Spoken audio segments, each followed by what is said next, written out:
Ready to ditch the print sig scan cycle and create fillable forms directly within Docusign? Let's dive in. First things first, log into your Docusign account. Once you're in, click on the New button. It's usually located at the top left of the screen and looks like a plus icon from the drop-down menu that appears. Select the Create Envelope option.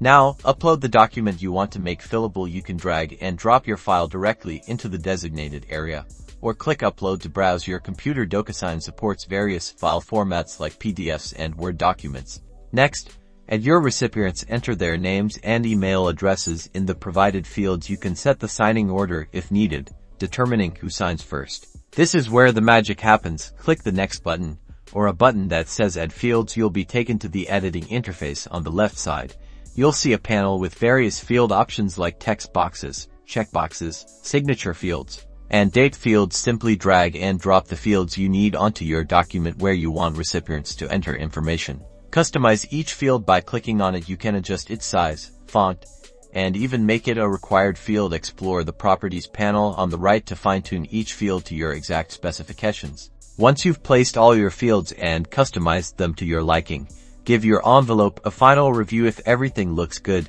click the Send button located at the top or bottom right of the screen. And that's it. Your recipients will now receive an email with a link to the fillable form. They can easily complete and sign it electronically. Congratulations, you just created a fillable form in Docusign.